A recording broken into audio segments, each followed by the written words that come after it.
দেখেছি,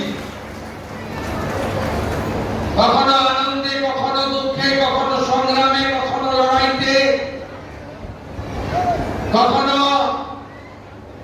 জলপাইগুড়িতে টর্নেডো ঝড়ে, কখনো নাগরাকাটার বন্যাতে, কখনো ধূপগুড়ি ময়নাগুড়িতে।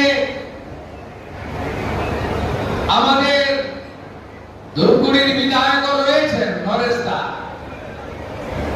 আমরা বহু জায়গায় এসেছি, আজকেও শুধু পুজো দিতে আর আপনাদের সঙ্গে মিলিত হতে নয়, প্রথম কর্তব্যটা করেছি মেটেলি এবং ফালাকাটা। যারা সিকিমের পেটের দায়ে কাজ করতে গিয়ে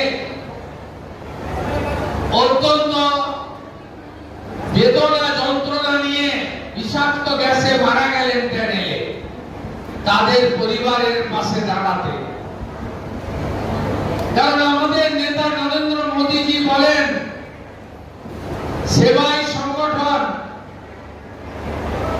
ভারতীয় জনতা পার্টি বছরে দুবার সেবা পক্ষ পালন করে। একবার হলো ডক্টর শ্যামাপ্রসাদ মুখার্জির আত্মবলিদান দিবস 23শে জুন থেকে আবির্ভাব দিবস 6 জুলাই পর্যন্ত। আরেকবার হলো যশস্বী প্রধানমন্ত্রী নরেন্দ্র মোদীর জন্মদিন 17 সেপ্টেম্বর থেকে গান্ধী জয়ন্তী 2রা অক্টোবর পর্যন্ত। ভারতীয় জনতা পার্টি পণ্ডিত দীনদয়াল উপাধ্যায় একাত্ম মানববাদের পূজারী।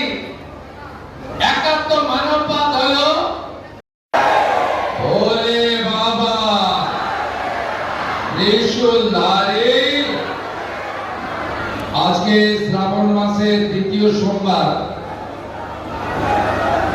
আমি জলপাইগুড়ি এবং শিলিগুড়িতে একাধিক সরকারি কাজ নিয়ে এসেছিলাম। শ্রাবণের সোমবার আসবো আর রাজ্যের অত্যন্ত একটি পবিত্র আস্থার জায়গা জলপেশ মন্দিরে বাবাকে পুজো করব, প্রণাম করব এবং বাবার চরণে মাথা লাগাবো। এটা তো করতেই হবে। তাই আমি জলপেশ মন্দিরে আমাদের সনাতন সংস্কৃতি এবং ঐতিহ্য মেনে একজন ভক্ত হিসেবে, বাবা মহাদেবের একজন সেবক হিসেবে আমি পূজা অর্চনায় অংশগ্রহণ করে আপনাদের মধ্যে মিলিত হয়েছি। আমি যখন আজকে আসার কর্মসূচি নিয়েছিলাম তখন আমাকে জেলার মান্যবর সভাপতি ভাতৃপ্রতিম শ্যামল রায় বললেন যে সরকারি কর্মসূচিতে আসবেন, জলপেশ মন্দিরে আসবেন, কিন্তু কর্মীদের সঙ্গে দেখা না করে যাবেন কি করে? আমি বললাম ভারতীয় জনতা পার্টিতে মুখ্যমন্ত্রী, এমপি, এমএলএরা, মন্ত্রীরা তারা শেষ কথা বলে না। ভারতীয় জনতা পার্টির দেবতুল্য কার্যকর্তারাই হলো আসল। তাদের সঙ্গে দেখা না করে আমরা যেতে পারি না।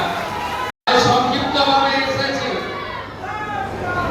কিন্তু এই জেলার সংগঠন এত শক্তিশালী, একটা ছোট্ট কর্মী সভাকে আজকে আপনারা জনসভাতে পরিণত করে দিয়েছেন।